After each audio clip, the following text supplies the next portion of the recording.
Bonjour mesdames et messieurs, bienvenue au musée Pointe-à-Carrière.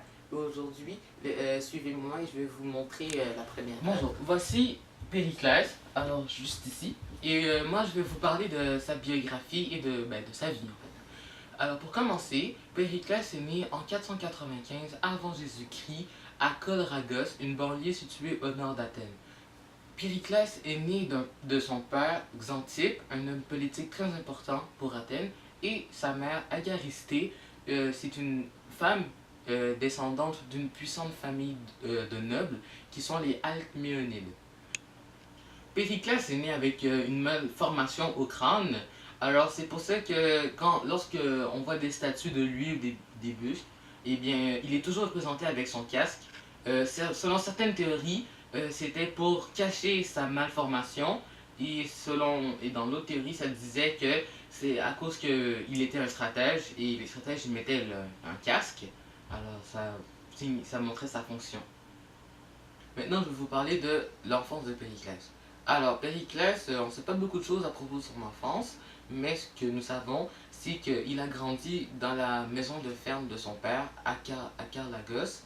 Et il y a là-bas, à Calargos, Périclès a vécu des situations assez troublantes, assez tristes, comme l'Orthras.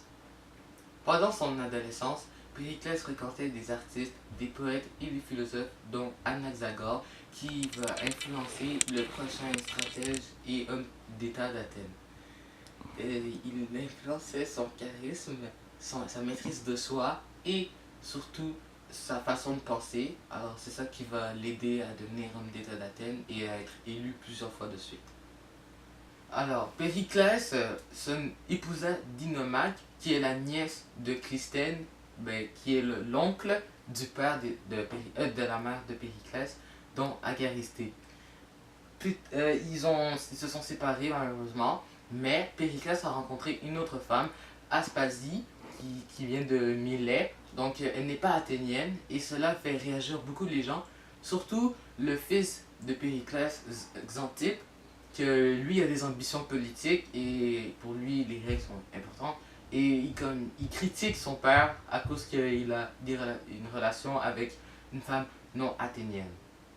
De plus, maintenant je vais vous parler des tragédies, la tragédie qui a vraiment bouleversé Périclès. Il y en a sûrement eu plusieurs dans sa vie, mais celle-ci est vraiment grave. Et bien c'est la mort de ses deux fils légitimes, Xanthippe et Paralos, qui sont morts dans une épidémie. Donc cela a vraiment beaucoup bouleversé Périclès. Maintenant, laissez-moi vous présenter mon collègue qui va vous présenter l'œuvre suivante. Bonjour mesdames et messieurs, moi je vais vous présenter cette œuvre. C'est l'œuvre quand on voit Périclès qui est chef d'État et orateur. Il écarte avec ruse son seul adversaire à la course à la chefferie, Simon, ce qui va lui attribuer le titre de tyran selon plusieurs historiens. L'Olympien, comme plusieurs l'appellent, va d'ailleurs rester aux courses à la chefferie, pas à la course à la chefferie, mais à la chefferie d'Athènes toute sa vie. C'est un tyran qui va donner beaucoup de pouvoir au peuple, non aux pauvres d'Athéniens, puisqu'il va prôner la démocratie et non l'oligarchie au sein des citoyens athéniens, soit avoir un père athénien et une mère athénienne, une nouveauté de Périclès. Il aura donc l'appui de toute la plupart des pauvres athéniens.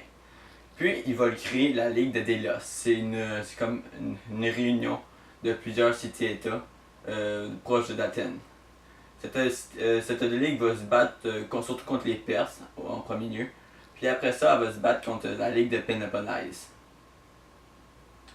La guerre de la Péloponnèse est sûrement celle qui a été le plus de mérite pour Périclès, elle qu'on a le plus reconnue. Même s'il va malheureusement, il va la perdre. Sparte, qui fait partie de la cité de la Ligue de la Péloponnèse, il va pas bien aimer la création de la Ligue de Délos, puis aussi l'expansion fulgurante d'Athènes, non, il va pas aimer ça.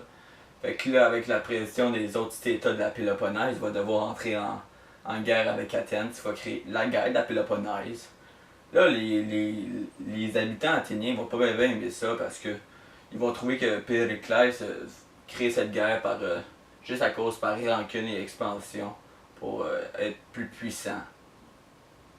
Périclès, il va laisser un grand héritage architectural à Athènes, comme le Parthénon, qui a été très controversé à cause qu'il a puisé dans la Ligue de Délos pour le construire. Même chose quand il a reconstruit Athènes après les guerres médiques.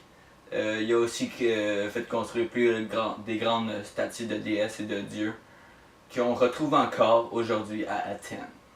Mais Périclès, on le connaît à cause que c'est une des plus grandes pages dans l'histoire d'Athènes. Il va avoir créé d'Athènes une cité surpuissante, glorieuse, qui va l'amener à des grandes richesses, la cité la plus belle de toute la Grèce. Ce stratège, homme politique athénien et orateur, va tellement être puissant, grandiose, qu'on va être dédicacé le siècle de Périclès. C'est un peu normal que ce soit son nom. Mais il va aussi laisser à la démocratie un très grand bon.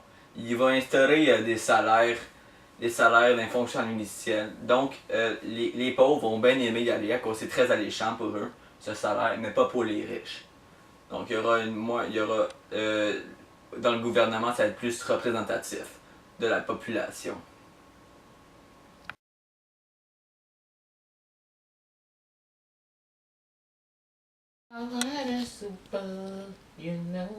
Ben c'est... Oh baby, baby.